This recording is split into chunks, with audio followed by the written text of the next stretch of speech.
I hadn't planned on arriving early to our anniversary dinner.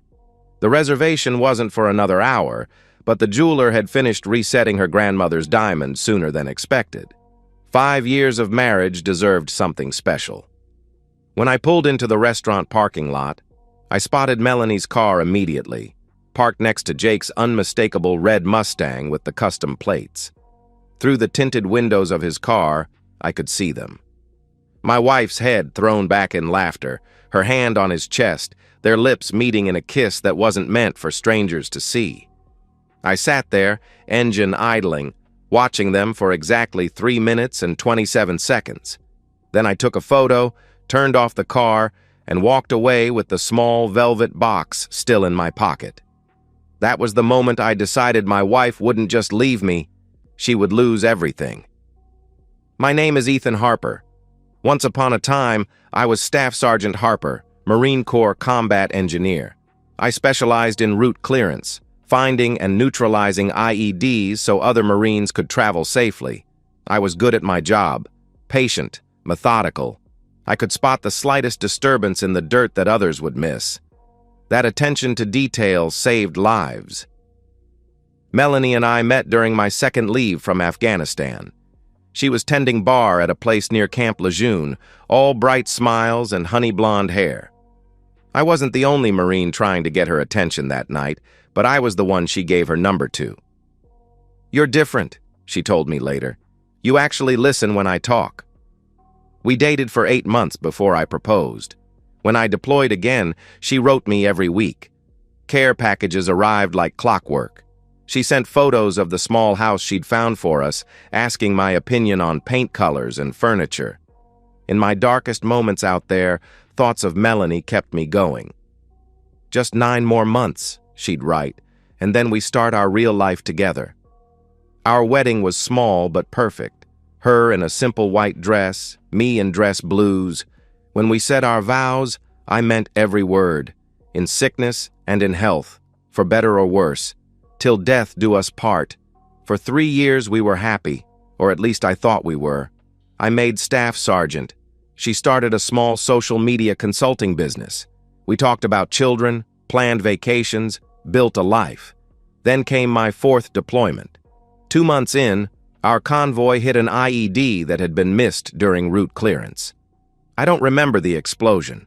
Just waking up in Germany with partial burns on the left side of my face, a broken femur that would never heal quite right, and the new stutter that emerged when my brain tried to form words. Melanie flew to be with me. When she first saw me in the hospital bed, I caught the flash of shock in her eyes before she recovered and smiled. She held my hand, told me everything would be okay, that nothing had changed. But everything had changed. Recovery was slow, painful. The physical therapy for my leg was excruciating, but I pushed through it, motivated by the thought of standing tall beside Melanie again. The speech therapy was somehow worse, the frustration of knowing exactly what I wanted to say but having the words catch and stutter on my tongue. Melanie was supportive at first. She'd sit with me during therapy sessions, help me practice my exercises at home. But as weeks turned into months, I noticed the change. The first sign was her impatience. She would finish my sentences when I stuttered, not waiting for me to get the words out myself. Then came the sighs, small, almost imperceptible, when I needed help with buttons or when my leg gave out after a long day. "I'm going to the gym," became her mantra. At first it was 3 times a week, then 5, then every day, sometimes twice. The gym became her escape from me. That's where she met Jake Maddox, personal trainer, fitness influencer, ex-college athlete with 16-pack abs and a jawline like it was carved from granite.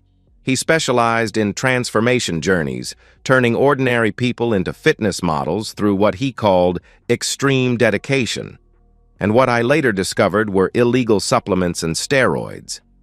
I first heard his name 6 months after I returned home. "Jake says I should try this new protein shake," Melanie mentioned casually over dinner. "Jake says I need to focus more on high-intensity interval training.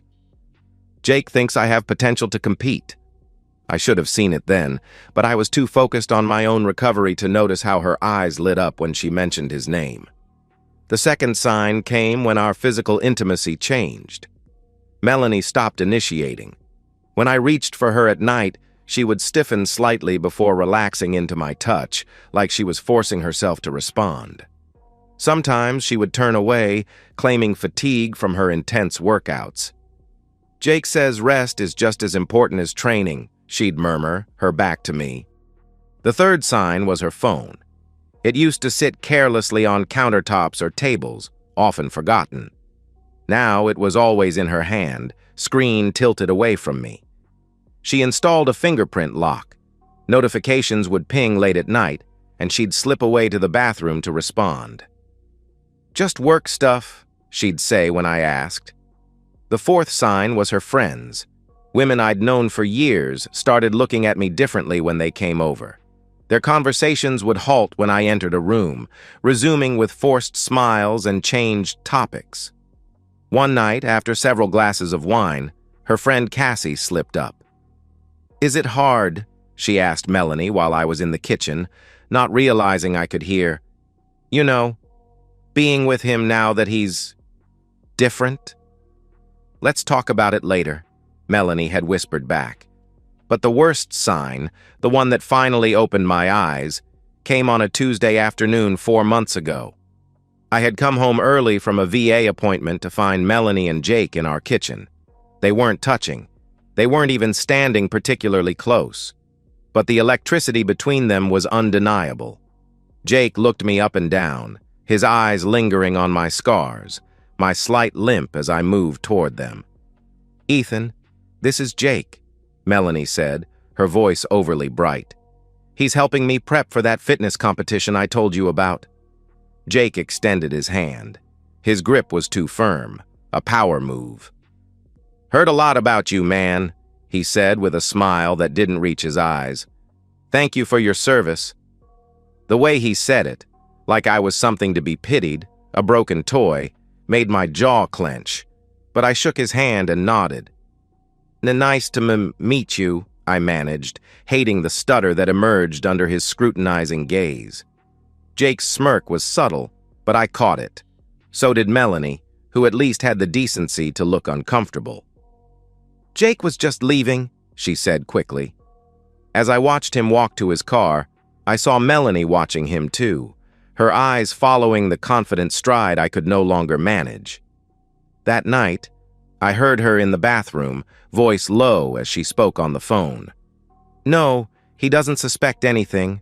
I know, I miss you too. Soon, I promise." The breaking point came on an otherwise ordinary Sunday morning.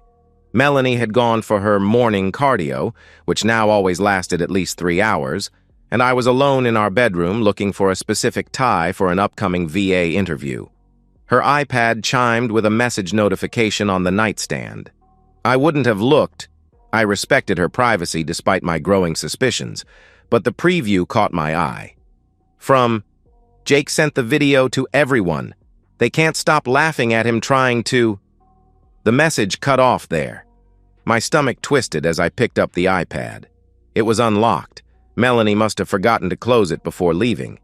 The message was in a group chat titled Operation Crippled Clown. With shaking hands, I scrolled up. There I was, struggling to button my dress shirt before a doctor's appointment last week. A video, clearly taken by Melanie without my knowledge, zoomed in on my fingers as they fumbled with each button. My audio played in the background. Damn it!" as I dropped a button and had to start again. Jake had responded, "This is why I tell you guys never to skip finger day." Someone named Cassie wrote, "OMG, how do you even sleep in the same bed?" Melanie's response, "I barely do anymore. He's like a zombie that can't finish a sentence." I kept scrolling, my vision blurring. There were more videos. Me struggling with physical therapy exercises at home, me stuttering through a phone call with my mother, me having a nightmare, thrashing in bed as Melanie narrated in a mocking whisper. But worse than the videos were the messages, intimate details of our marriage, our sex life, or lack thereof, laid bare for their entertainment. Melanie describing how she zones out when I touch her, how she fantasizes about Jake to get through it. Jake: once you've had a real man, you can't go back to a broken one. Melanie: truth. I swear I hear him breathing and I get turned off. There were photos too. Melanie and Jake in what was clearly a hotel room. Melanie wearing lingerie I'd never seen. Jake shirtless, Melanie kissing his chest, messages planning their meetups, coordinating lies to tell me. And then, the final knife twist. A voice message from Melanie. If I hide his meds, he gets real jumpy. It's hilarious. Last week I moved his anti-anxiety pills, and he tore the house apart looking for them. Almost had a full breakdown. Jake says we should record it next time. They had been deliberately triggering my PTSD for entertainment. I sat there for a long time, the iPad in my hands, reading every message, watching every video, examining every photo. 3 years of marriage reduced to a cruel joke.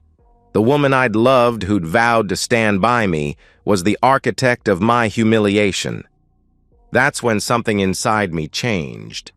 The hurt transformed into something cold and precise. I remembered who I was before the IED, methodical, strategic, patient.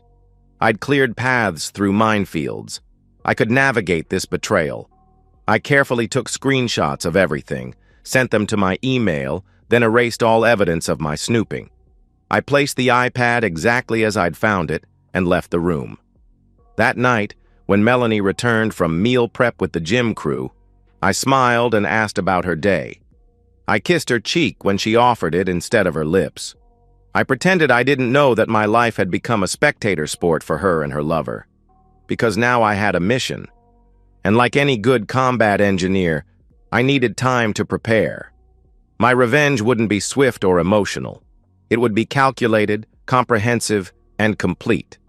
I would dismantle their lives with the same precision I once used to dismantle explosives. First, I needed to gather more evidence. The group chat had given me a starting point, but I needed to understand the full scope of their betrayal and find any vulnerabilities I could exploit. I installed a keylogger on our home computer, the one Melanie used for her social media consulting work. Within days, I had her passwords to everything: email, social media, cloud storage, banking. What I discovered was worse than I imagined. Jake wasn't just a personal trainer. He was running a side business selling illegal steroids and testosterone to his clients, including numerous underage kids trying to get their dream body. Melanie was helping him manage this operation, handling the money through her legitimate business accounts to obscure the source. They were planning to leave me, but not until they had enough saved for Jake to open his own gym. My disability benefits were helping fund their dream while they mocked me behind my back. I documented everything methodically: financial records showing suspicious transfers, text messages arranging drug deals disguised as supplement consultations, emails between Melanie and Jake discussing how to hide their income from taxes. But I needed more than digital evidence. I needed witnesses, people who would corroborate my story when the time came. I reached out to a Marine buddy who now worked in journalism, specializing in exposés of health and fitness scams. I contacted a lawyer who specialized in divorce cases involving financial fraud. And most importantly, I connected with a detective in the local PD's narcotics division who had been trying to crack down on performance-enhancing drugs being sold to high school athletes. My plan had 3 phases. Prepare myself. While gathering evidence, I would accelerate my recovery without Melanie noticing. I increased my physical therapy sessions, telling her they were PTSD support groups. I found an experimental speech therapy program through the VA that yielded remarkable results when I fully committed to it. I started strength training during the hours she was with Jake, build the case, compile irrefutable evidence of their emotional abuse, financial crimes, and drug dealing. Create a comprehensive package for law enforcement, complete with timestamps, locations, and supporting documentation. Spring the trap. Wait for the perfect moment. A public event where their humiliation would be complete. then bring it all crashing down at once. For 4 months, I lived a double life. To Melanie and Jake, I remained the struggling, oblivious husband, deteriorating physically and mentally. They grew bolder, sloppier. Melanie would invite Jake over when she thought I was at therapy. They sometimes had sex in our bed while I was supposedly at VA appointments. Meanwhile, the real me was getting stronger, more focused. My speech improved dramatically with intensive therapy. My leg would never be perfect, but daily targeted exercises had substantially reduced my limp. I could now walk without a cane when I concentrated. The trigger for the final phase came when I discovered they were planning a launch party for Jake's new brand of all-natural supplements, products I knew contained illegal substances. The party was invitation only, at an upscale venue downtown. Melanie had RSVP'd as a single attendee. The invite she forwarded to their group chat included a note from Jake, VIP only. Real achievers and the women who deserve them. No weaklings, no war ghosts, no pity projects. They were launching their future on the day of our wedding anniversary. It was perfect. I spent the final week before the party finalizing details. My journalist friend was positioned to publish a comprehensive expose the morning after the event. The narcotics detective had obtained a warrant based on the evidence I'd provided. My lawyer had divorce papers drawn up, along with documentation for a civil lawsuit against Melanie for emotional abuse, defamation, and illegal surveillance. The night of the party arrived. Melanie dressed carefully in our bedroom, wearing a new dress I'd never seen. "Hospital fundraiser?" She lied smoothly when I asked where she was going. "Probably will be late. Don't wait up." I nodded, playing my part one last time. Have fun, I stuttered deliberately, watching her barely concealed wince at my speech. After she left, I transformed. I showered and shaved completely, revealing the full extent of my facial scars rather than hiding them behind the beard I'd grown. I put on my best black suit. I pinned my service medals to my chest. I stood tall, focusing on my posture, the techniques I'd learned to minimize my limp. When I looked in the mirror, I saw a Marine again, not broken, restored. I arrived at the venue 45 minutes after the party started. The bouncer checked the guest list, not finding my name. "I'm with Jake Maddox," I said clearly, no stutter in my voice. "Staff Sergeant Ethan Harper. I believe my wife Melanie is already inside." My confidence and the medals on my chest did their job. He nodded and let me pass. Inside, the party was in full swing. Fitness models and influencers mingled with potential investors. A DJ played pulsing music while promotional videos for Jake's new supplement line played on massive screens. I spotted them immediately. Jake at the center of attention, his arm around Melanie's waist, her head on his shoulder as they laughed with their circle of friends. She wore my grandmother's diamond necklace, the one she'd told me was too old-fashioned to wear anymore. I walked steadily through the crowd. People turned to look, conversations faltering as I passed. I made eye contact with the journalist who had positioned himself near the DJ booth as planned. He nodded almost imperceptibly. Then I reached their circle. Jake saw me first, his expression freezing in mid-laugh. Melanie followed his gaze, her face draining of color. "Hello, everyone," I said clearly, my voice strong and steady. "Sorry I'm late." Jake recovered first, his arm tightening around Melanie. "Ethan, man, what are you doing here? This is a private event." "I know exactly what this event is," I replied, looking directly at him. "It's the beginning of the end." Melanie stepped forward, anger replacing her shock. "You need to leave. You're embarrassing yourself." I smiled. "Actually, I'm just in time for the presentation." I turned and walked to the DJ booth, where my journalist friend was waiting. I handed him the USB drive containing everything, the videos, the messages, the financial records. "Play it all," I said, loud enough for nearby guests to hear. The music stopped.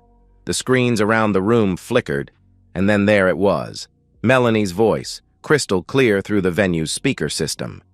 "If I hide his meds, he gets real jumpy. It's hilarious." The crowd fell silent. The video continued, showing screenshots of their group chat, the cruel jokes, the videos they'd taken of me. Then came the evidence of their drug operation, Jake selling steroids to a high school athlete in the parking lot of our gym, Melanie processing payments through her business account. I watched their faces as their private world was exposed.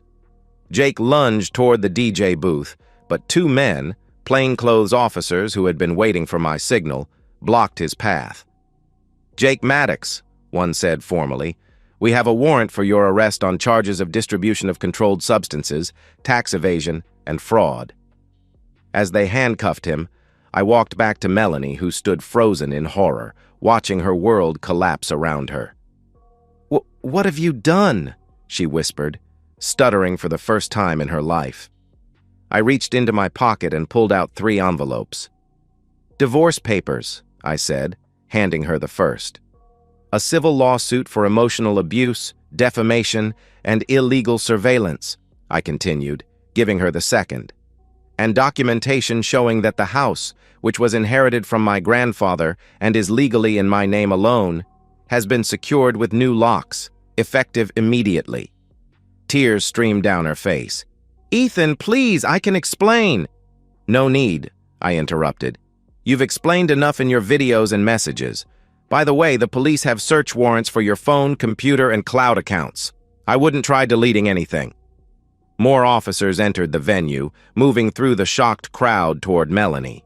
One of them approached us. "Ma'am, we need you to come with us for questioning regarding your involvement in Mr. Maddox's illegal activities." As she was led away, I turned to address the stunned crowd. "Ladies and gentlemen, I apologize for the interruption. As you can see, Jake's supplements aren't as all-natural as advertised. There are FDA agents outside who would like to speak with any athletes or investors involved with this launch. The rest of you might want to check tomorrow's news before associating your brands with either of these individuals." With that, I walked out, standing taller than I had in years. The next morning, the story broke across local news and fitness industry publications. My journalist friend's exposé was comprehensive, detailing not just the illegal supplement operation, but also the systematic emotional abuse I had endured. Jake was denied bail due to the extent of his operation and evidence that he had been planning to flee the country. He eventually pleaded guilty to multiple felony charges in exchange for a reduced sentence, still 8 years in federal prison. His assets were seized, his gym shut down, his social media empire deleted. Melanie avoided criminal charges by cooperating with prosecutors, but the civil consequences were severe. The divorce was finalized quickly, with the judge awarding me everything. The lawsuit for emotional abuse resulted in a judgment that would garnish her wages for years to come. Every brand she had worked with dropped her immediately. In a desperate attempt to salvage her reputation, she posted a tearful video online claiming she was also a victim of Jake's manipulation. The internet wasn't kind. The comment sections filled with veterans and their families defending me, fitness industry professionals distancing themselves from her, and former clients demanding refunds for the consulting that had been a front for illegal activities. 2 months after the launch party, I ran into Cassie, Melanie's friend from the group chat, at a coffee shop. She looked away, trying to avoid me, but I approached her table. "Hello, Cassie," I said, deliberately allowing a slight stutter into my speech. She flinched, unable to meet my eyes. "Ethan, I'm so sorry about everything." I sat down across from her. "No, you're not. You're sorry you got caught. There's a difference." "You've ruined her life," she whispered. "She's living in her sister's basement. No one will hire her." I leaned forward. "She ruined her own life when she decided to mock a wounded veteran for entertainment, when she helped sell steroids to teenagers, when she violated every vow she ever made to me." I stood up, no trace of a limp in my movement. "Actions have consequences, Cassie. Remember that the next time you decide to join an Operation Crippled Clown. As for me, I found peace. The experimental speech therapy program asked me to become a mentor for other veterans with similar injuries. I accepted, finding purpose in helping others reclaim their voices.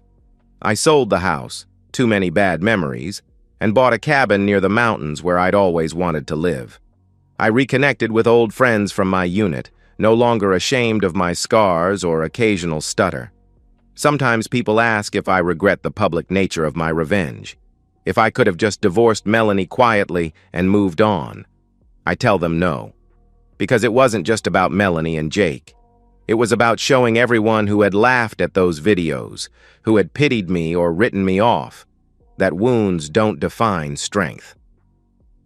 6 months after the launch party disaster, I received a letter from a young Marine recovering at Walter Reed. He'd seen the news story, recognized my name. "You showed me that coming home different doesn't mean coming home defeated," he wrote.